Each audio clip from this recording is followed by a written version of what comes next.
मेरे प्यारे देशवासियों, नमस्कार।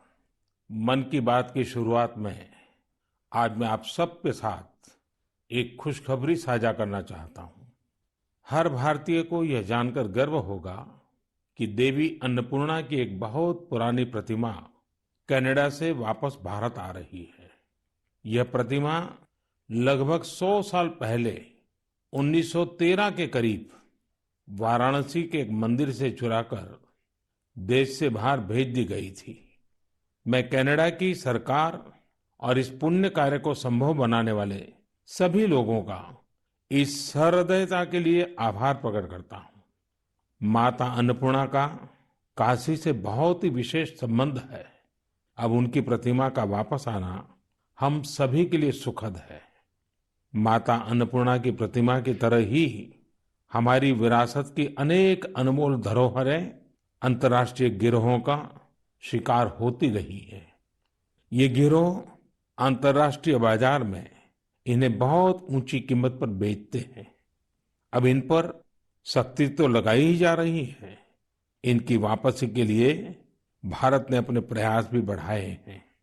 ऐसी कोशिशों की वजह से बीते कुछ वर्षों में भारत कई प्रतिमाओं और कलाकृतियों को वापस लाने में सफल रहा है। माता अन्नपूर्णा की प्रतिमा की वापसी के साथ एक संयोग ये भी जुड़ा है कि कुछ दिन पूर्व ही वर्ल्ड हेरिटेज वीक मनाया गया है। वर्ल्ड हेरिटेज वीक संस्कृति प्रेमियों के लिए पुराने समय में वापस जाने, उनके इतिहास के अहम पड़ावों को पता लगाने का एक शानदार अवसर प्रदान करता है। कोरोना कालखंड के बावजूद भी इस बार हमने इनोवेटिव तरीके से लोगों को ये हेरिटेज वीक मनाते देखा। क्राइसिस में कल्चर बड़े काम आता है। इससे निपटने में अहम भूमिका निभाता है। टेक्नोलॉजी के माध्यम से भी कल्चर एक इमोशनल रिचार्ज की तरह काम करता है। आज देश में कई म्यूजियम्स और लाइब्रेरीज अपने कलेक्शन को पूरी तरह से डिजिटल बनाने पर काम कर रहे हैं। दिल्ली में हमारे राष्ट्रीय संग्रहालय ने इस संबंध में कुछ सराहनीय प्रयास किए हैं। राष्ट्रीय संग्रहालय द्वारा करीब 10 वर्चुअल गैलरीज इंट्रोड्यूस करने की दिशा में काम चल रहा है ना मजेदार। अब आप घर बैठे दिल्ली के नेशनल म्यूजियम गैलरीज का टूर कर पाएंगे, जहां एक और सांस्कृतिक धरोहरों को टेक्नोलॉजी के माध्यम से अधिक लोगों तक पहुंचाना अहम है। वहीं इन धरोहरों के संरक्षण के लिए टेक्नोलॉजी का उपयोग भी महत्वपूर्ण है। हाल ही में एक इंटरेस्टिंग प्रोजेक्ट के बारे में पढ़ रहा था। नॉर्वे के उत्तर में स्वालबार्ड नाम का एक द्वीप है। इस द्वीप में एक प्रोजेक्ट आर्कटिक वर्ल्ड आर्काइव बनाया गया है। इस आर्काइव में बहुमूल्य हेरिटेज डेटा को इस तरह से रखा गया है कि किसी भी प्रकार के प्राकृतिक या मानव निर्मित आपदाओं से प्रभावित न हो सके। अभी हाल ही में यह भी जानकारी आई है कि अजंता गुफाओं की धरोहर को भी डिजिटाइज करके इस प्रोजेक्ट में संजोया जा रहा है। इसमें अजंता गुफाओं की पूरी झलक देखने को मिलेगी। इसमें डिजिटलाइज और रिस्टोर्ड पेंटिंग के साथ साथ इससे संबंधित दस्तावेज और कोट्स भी शामिल होंगे।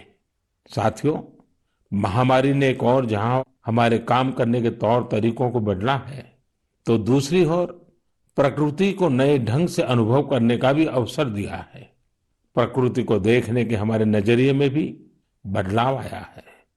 अब हम सर्दियों के मौसम में कदम रख रहे हैं।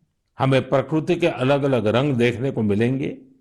पिछले कुछ दिनों से इंटरनेट चेरी ब्लॉसम की वायरल तस्वीरों से भरा हुआ है। आप सोच रहे होंगे, जब मैं चेरी ब्लॉसम की बात कर रहा हूं तो जापान की इस प्रसिद्ध पहचान की बात कर रहा हूं। लेकिन ऐसा नहीं है। ये जापान की तस्वीरें नहीं है। ये अपने मेघालय के शिलांग की तस्वीरें हैं।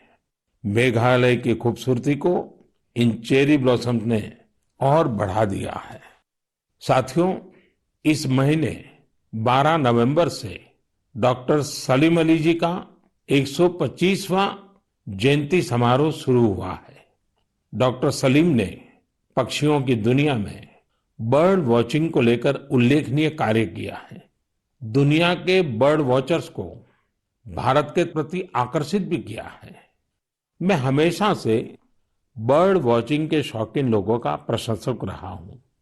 बहुत धैर्य के साथ वो घंटों तक सुबह से शाम तक बर्ड वॉचिंग कर सकते हैं, प्रकृति के अनूठे नजारों का लुत्फ उठा सकते हैं और अपने ज्ञान को हम लोगों तक भी पहुंचाते रहते हैं। भारत में भी बहुत सी बर्ड वॉचिंग सोसाइटी सक्रिय है। आप भी जरूर इस विषय के साथ जुड़िए। मेरी भागदौड़ की जिंदगी में मुझे भी पिछले दिनों केवड़िया में पक्षियों के साथ समय बिताने का बहुत ही यादगार अवसर मिला। पक्षियों के साथ बिताया हुआ समय आपको प्रकृति से भी जोड़ेगा और पर्यावरण के लिए भी प्रेरणा देगा। मेरे प्यारे देशवासियों, भारत की संस्कृति और शास्त्र हमेशा से ही पूरी दुनिया के लिए आकर्षण के केंद्र रहे हैं। कई लोग तो इनकी खोज में भारत आए और हमेशा के लिए यहीं के होकर रह गए, तो कई लोग वापस अपने देश जाकर इस संस्कृति के संवाहक बन गए। मुझे जॉनस मसेट्टी के काम के बारे में जानने का मौका मिला, जिन्हें विश्वनाथ के नाम से भी जाना जाता है। जोनस ब्राजील में लोगों को वेदांत और गीता सिखाते हैं। वे विश्व विद्या नाम की एक संस्था चलाते हैं, जो रियो डी जेनेरो से घंटे भर की दूरी पर पेट्रोपोलिस के पहाड़ों में स्थित है। जॉनस ने मैकेनिकल इंजीनियरिंग की पढ़ाई करने के बाद स्टॉक मार्केट में अपनी कंपनी में काम किया। बाद में उनका रुझान भारतीय संस्कृति और खासकर वेदांत की तरफ हो गया। स्टॉक से लेकर के स्पिरिचुअलिटी तक वास्तव में उनकी एक लंबी यात्रा है। जॉनस ने भारत में वेदांत दर्शन का अध्ययन किया और 4 साल तक वे कोयम्बतूर के आर्ष विद्या गुरुकुलम में रहे। जॉनस में एक और खासियत है, वह अपने मैसेज को आगे पहुंचाने के लिए टेक्नोलॉजी का प्रयोग कर रहे हैं। वह नियमित रूप से ऑनलाइन प्रोग्राम्स करते हैं। वे प्रतिदिन पॉडकास्ट करते हैं। पिछले 7 वर्षों में जॉनस ने वेदांत पर अपने फ्री ओपन कोर्सेज के माध्यम से 1.5 लाख से अधिक स्टूडेंट्स को पढ़ाया है। जॉनस न केवल एक बड़ा काम कर रहे हैं, बल्कि उसे एक ऐसी भाषा में कर रहे हैं जिसे समझने वालों की संख्या भी बहुत अधिक है। लोगों में इसको लेकर काफी रुचि है कि कोरोना और क्वारंटाइन के इस समय में वेदांत कैसे मदद कर सकता है। मन की बात के माध्यम से मैं जॉनस को उनके प्रयासों के लिए बधाई देता हूं और उनके भविष्य के प्रयासों के लिए शुभकामनाएं देता हूं। साथियों, इसी तरह अभी एक खबर पर आपका ध्यान जरूर गया होगा। न्यूजीलैंड में वहां के नवनिर्वाचित एमपी डॉक्टर गौरव शर्मा ने विश्व की प्राचीन भाषाओं में से एक संस्कृत भाषा में शपथ ली है। एक भारतीय के तौर पर भारतीय संस्कृति का ये प्रसार हम सबको गर्व से भर देता है। मन की बात के माध्यम से मैं गौरव शर्मा जी को शुभकामनाएं देता हूं। हम सभी की कामना है कि वो न्यूजीलैंड के लोगों की सेवा में नई उपलब्धियां प्राप्त करें। मेरे प्यारे देशवासियों, कल 30 नवंबर को हम श्री गुरु नानक देव जी का 551वां प्रकाश पर्व मनाएंगे। पूरी दुनिया में गुरु नानक देव जी का प्रभाव स्पष्ट रूप से दिखाई देता है। वैंकूवर से वेलिंगटन तक, सिंगापुर से साउथ अफ्रीका तक उनके संदेश हर तरफ सुनाई देते हैं। गुरु ग्रंथ साहिब में कहा गया है, सेवक को सेवा बन आई, यानी सेवक का काम सेवा करना है। बीते कुछ वर्षों में कई अहम पड़ाव आए और एक सेवक के तौर पर हमें बहुत कुछ करने का अवसर मिला। गुरु साहिब ने हमसे सेवा ली। गुरु नानक देव जी का ही 550वां प्रकाश पर्व, श्री गुरु गोविंद सिंह जी का 350वां प्रकाश पर्व, अगले वर्ष श्री गुरु तेग बहादुर जी का 400वां प्रकाश पर्व भी है।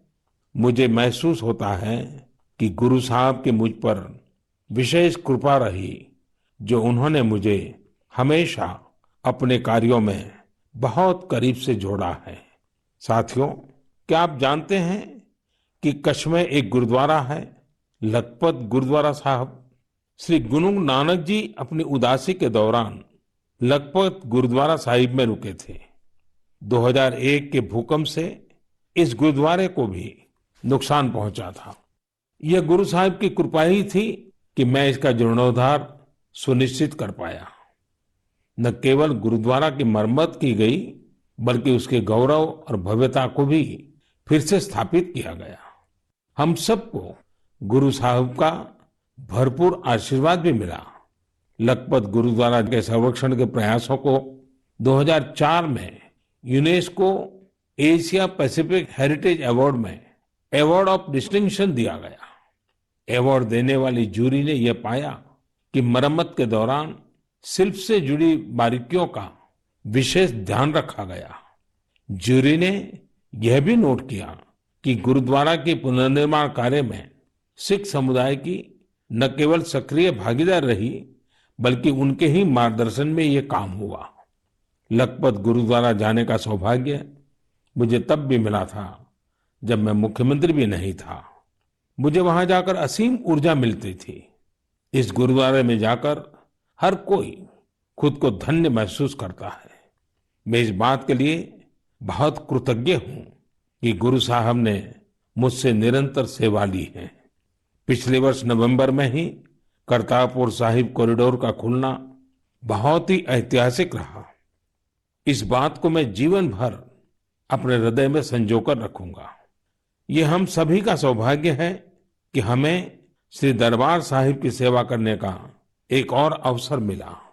विदेश में रहने वाले हमारे सिख भाई बहनों के लिए अब दरबार साहिब की सेवा के लिए राशि भेजना और आसान हो गया है।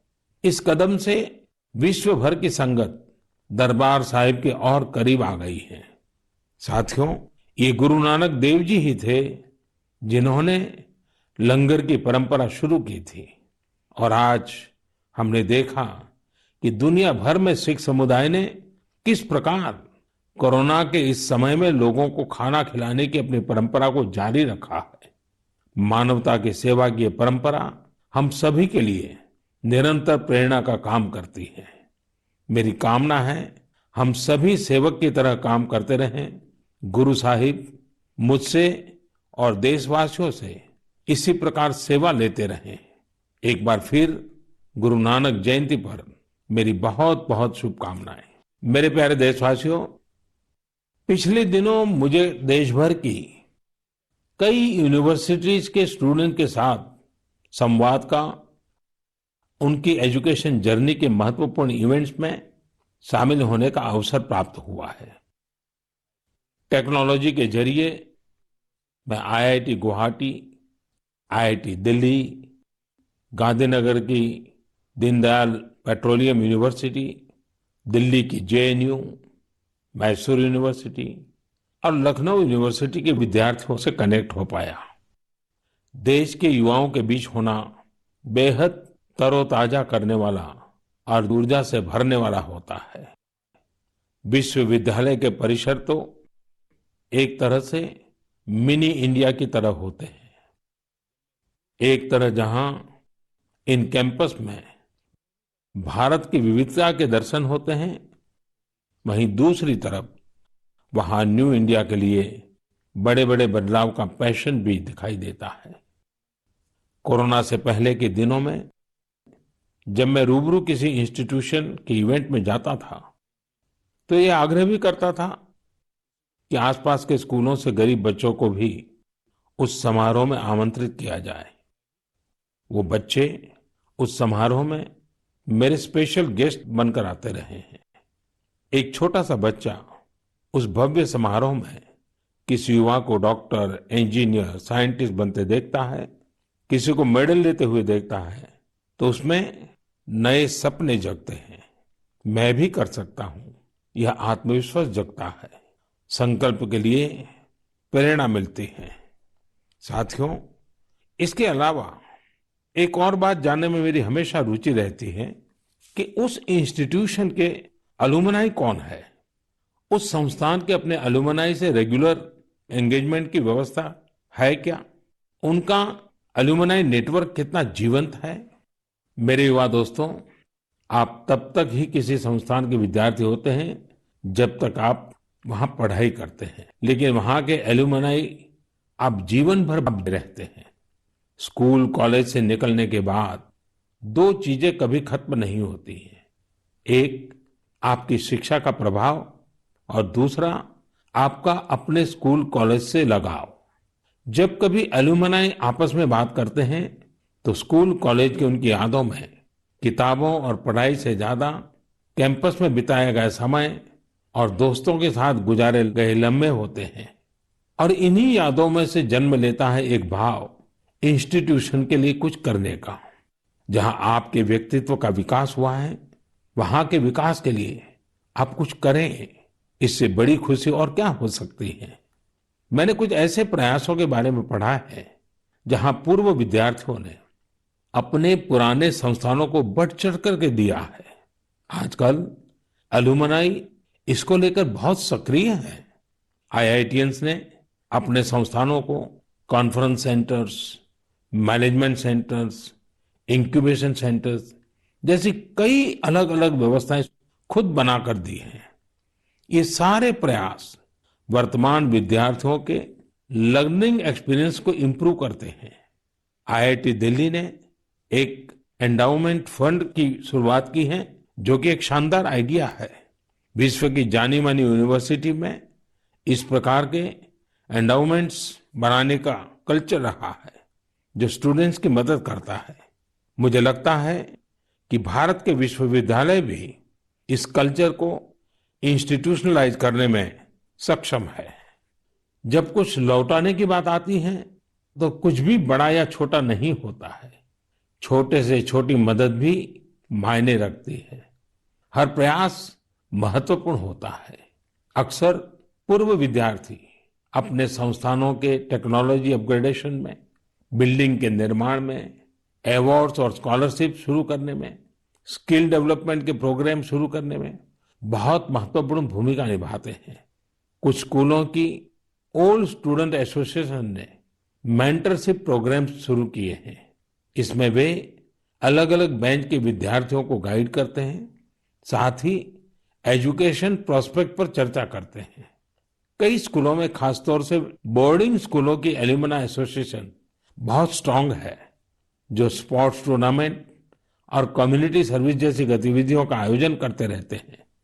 मैं पूर्व विद्यार्थियों से आग्रह करना चाहूंगा कि उन्होंने जिन संस्था में पढ़ाई की है, वहां से अपनी बॉन्डिंग को और अधिक मजबूत करते रहें।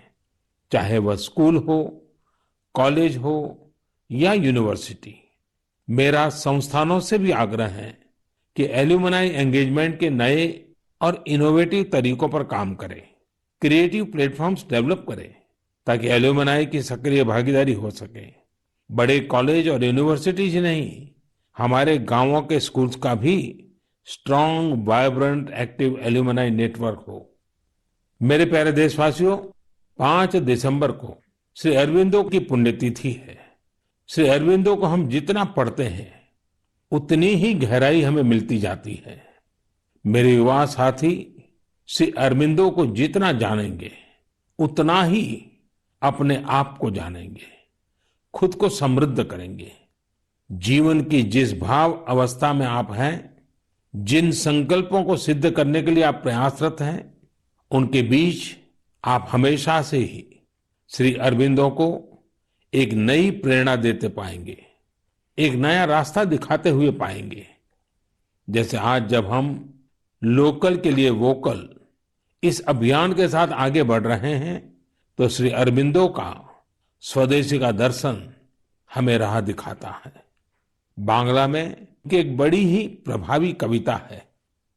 छोइशुतो पॉयमोन्तो आसे तुंग होते दिस्लाई काठी ताऊ आसे पोते प्रोदीप्ति जालिते खेते छूते जेते किछुते लोग नॉय शादीन।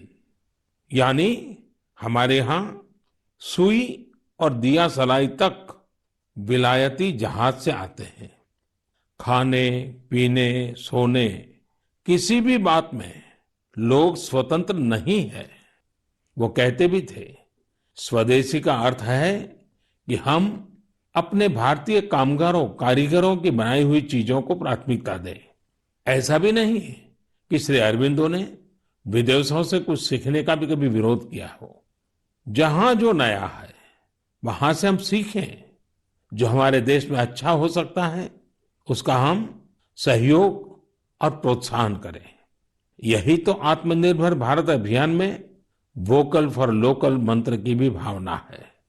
खासकर स्वदेशी अपनाने को लेकर उन्होंने जो कुछ कहा वो आज हर देशवासी को पढ़ना चाहिए। साथियों, इसी तरह शिक्षा को लेकर भी श्री अरबिंदो के विचार बहुत स्पष्ट थे। वो शिक्षा को केवल किताबी ज्ञान डिग्री और नौकरी तक की सीमित नहीं मानते थे। श्री अरबिंदो कहते थे हमारी राष्ट्रीय शिक्षा हमारी युवा पीढ़ी के दिल और दिमाग की ट्रेनिंग होनी चाहिए। यानी मस्तिष्क का वैज्ञानिक विकास हो और दिल में भारतीय भावनाएं भी हो। तभी एक युवा देश का और बेहतर नागरिक बन पाता है। श्री अरबिंदो ने राष्ट्रीय शिक्षा को लेकर जो बात तब कही थी, जो अपेक्षा की थी, आज देश उसे नई राष्ट्रीय शिक्षा नीति के जरिए पूरा कर रहा है। मेरे प्यारे देशवासियों, भारत में खेती और उससे जुड़ी चीजों के साथ नए आयाम जुड़ रहे हैं। बीते दिनों हुए कृषि सुधारों ने किसानों के लिए नई संभावनाओं के द्वार भी खोले हैं। बरसों से किसानों की जो मांग थी, जिन मांगों को पूरा करने के लिए किसी न किसी समय में हर राजनीतिक दल ने उनसे वायदा किया था, वो मांगे पूरी हुई हैं। काफी विचार विमर्श के बाद भारत की संसद ने कृषि सुधारों को कानूनी स्वरूप दिया। इन सुधारों से न सिर्फ किसानों के अनेक बंधन समाप्त हुए हैं, बल्कि उन्हें नए अधिकार भी मिले हैं, नए अवसर भी मिले हैं। इन अधिकारों ने बहुत ही कम समय में किसानों की परेशानियों को कम करना शुरू कर दिया है। महाराष्ट्र के धुले जिले के किसान जितेंद्र भोईजी ने नए कृषि कानूनों का इस्तेमाल कैसे किया, ये आपको भी जानना चाहिए। जितेंद्र भोईजी ने मक्के की खेती की थी और सही दामों के लिए उसे व्यापारियों को बेचना तय किया। फसल की कुल कीमत तय हुई करीब 3,32,000 रुपये। जितेंद्र भोई को 25,000 रुपये एडवांस भी मिल गए थे। तय ये हुआ था कि बाकी का पैसा उन्हें 15 दिन में चुका दिया जाएगा। लेकिन बाद में परिस्थितियां ऐसी बनी कि उन्हें बाकी का पेमेंट नहीं मिला। किसान से फसल खरीद लो, महीनों महीनों पेमेंट न करो। संभवतः मक्का खरीदने वाले बरसों से चली आ रही उसी परंपरा को निभा रहे थे। इसी तरह 4 महीने तक जितेंद्र जी का पेमेंट नहीं हुआ। इस स्थिति में उनकी मदद की सितंबर में जो पास हुए हैं, जो नए कृषि कानून बने हैं, वो उनके काम आए। इस कानून में ये तय किया गया है कि फसल खरीदने के 3 दिन में ही किसान को पूरा पेमेंट करना पड़ता है और अगर पेमेंट नहीं होता है तो किसान शिकायत दर्ज कर सकता है। कानून में एक और बहुत बड़ी बात है। इस कानून में ये प्रावधान किया गया है कि क्षेत्र के एसडीएम को 1 महीने के भीतर ही किसान की शिकायत का निपटारा करना होगा। अब जब ऐसे कानून की ताकत हमारे किसान भाई के पास थी तो उनकी समस्या का समाधान तो होना ही था। उन्होंने शिकायत की और चंद ही दिन में उनका बकाया चुका दिया गया। यानी कि कानून की सही और पूरी जानकारी ही जितेंद्र जी की ताकत बनी। क्षेत्र कोई भी हो, हर तरह के भ्रम और अफवाहों से दूर सही जानकारी हर व्यक्ति के लिए बहुत बड़ा संबल होती है। किसानों में जागरूकता बढ़ाने का ऐसा ही एक काम कर रहे हैं राजस्थान के बारां जिले में रहने वाले मोहम्मद असलम जी। ये किसान उत्पादक संघ के सीईओ भी हैं। जी हाँ, आपने सही सुना, किसान उत्पादक संघ के सीईओ। उम्मीद है बड़ी बड़ी कंपनियों के सीईओज को ये सुनकर अच्छा लगेगा कि अब देश के दूर दराज वाले इलाकों में काम कर रहे किसान संगठनों में भी सीईओज होने लगे हैं। तो साथियों, मोहम्मद असलम जी ने अपने क्षेत्र के अनेकों किसानों को मिलाकर एक व्हाट्सएप ग्रुप बना लिया है। इस ग्रुप पर वो हर रोज आसपास की मंडियों में क्या भाव चल रहा है, इसकी जानकारी किसानों को देते हैं। खुद उनका एफपीओ भी किसानों से फसल खरीदता है, इसलिए उनके इस प्रयास से किसानों को निर्णय लेने में मदद मिलती है। साथियों, जागरूकता है तो जीवंतता है। अपनी जागरूकता से हजारों लोगों का जीवन प्रभावित करने वाले एक कृषि उद्यमी श्री वीरेंद्र यादव जी हैं। वीरेंद्र यादव जी कभी ऑस्ट्रेलिया में रहा करते थे। 2 साल पहले ही वो भारत आए और अब हरियाणा के कैथल में रहते हैं। दूसरे लोगों की तरह ही खेती में पराली उनके सामने भी एक बड़ी समस्या थी। इसके सॉल्यूशन के लिए बहुत व्यापक स्तर पर काम हो रहा है। लेकिन आज मन की बात में मैं वीरेंद्र जी को विशेष तौर पर जिक्र इसलिए कर रहा हूं क्योंकि उनके प्रयास अलग है, एक नई दिशा दिखाते हैं। पराली का समाधान करने के लिए वीरेंद्र जी ने पुआल की गांठ बनाने वाली स्ट्रॉ बेलर मशीन खरीदी। इसके लिए उन्हें कृषि विभाग से आर्थिक मदद भी मिली। इस मशीन से उन्होंने पराली के गट्ठे बनाना शुरू कर दिया। गट्ठे बनाने के बाद उन्होंने पराली को एग्रो एनर्जी प्लांट और पेपर मिल को बेच दिया। आप जानकर हैरान रह जाएंगे कि वीरेंद्र जी ने पराली से सिर्फ 2 साल में 1.5 करोड़ रुपए से ज्यादा का व्यापार किया है और उसमें भी लगभग 50 लाख रुपए मुनाफा कमाया है। इसका फायदा उन किसानों को भी हो रहा है जिनके खेतों से वीरेंद्र जी पराली उठाते हैं। हमने कचरे से कंचन की बात तो बहुत सुनी है, लेकिन पराली का निपटारा करके पैसा और पुण्य कमाने का यह अनोखा उदाहरण है। मेरा नौजवानों, विशेषकर कृषि की पढ़ाई कर रहे लाखों विद्यार्थियों से आग्रह है कि वो अपने आसपास के गांवों में जाकर किसानों को आधुनिक कृषि के बारे में, हाल में हुए कृषि सुधारों के बारे में जागरूक करें। ऐसा करके आप देश में हो रहे बड़े बदलाव के सहभागी बनेंगे।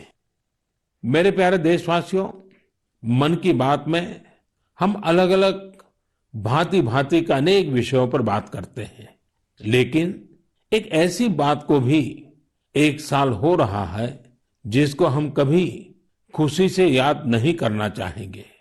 करीब करीब 1 साल हो रहे हैं जब दुनिया को कोरोना के पहले केस के बारे में पता चला था। तब से लेकर अब तक पूरे विश्व ने अनेक उतार चढ़ाव देखे हैं।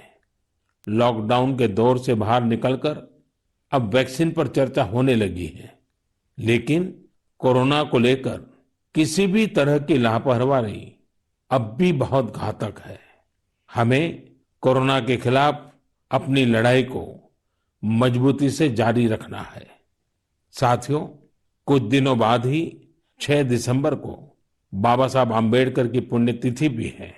ये दिन बाबा साहब को श्रद्धांजलि देने के साथ ही देश के प्रति अपने संकल्पों, संविधान ने एक नागरिक के तौर पर अपने कर्तव्यों को निभाने की जो सीख हमें दी है, उसे दोहराने का है। देश के बड़े हिस्से में सर्दी का मौसम भी जोर पकड़ रहा है। अनेक जगहों पर बर्फबारी हो रही है। इस मौसम में हमें परिवार के बच्चों और बुजुर्गों का, बीमार लोगों का विशेष ध्यान रखना है। खुद भी सावधानी बरतनी है। मुझे खुशी होती है जब मैं ये देखता हूं कि लोग अपने आसपास के जरूरतमंदों की भी चिंता करते हैं। गर्म कपड़े देकर उनकी मदद करते हैं। बेसहारा जानवरों के लिए भी सर्दियां बहुत मुश्किल लेकर आती हैं। उनकी मदद के लिए भी बहुत लोग आगे आते हैं। हमारी युवा पीढ़ी इस तरह के कार्यों में बहुत बढ़ चढ़कर सक्रिय होती है। साथियों, अगली बार जब हम मन की बात में मिलेंगे तो 2020 का ये वर्ष समाप्ति की ओर होगा। नई उम्मीदें, नए विश्वास के साथ हम आगे बढ़ेंगे। आप जो भी सुझाव हो, आइडियाज हो, उन्हें मुझ तक जरूर साझा करते रहिए। आप सभी को बहुत बहुत शुभकामनाएं। आप सब स्वस्थ रहें, देश के लिए सक्रिय रहें। बहुत बहुत धन्यवाद।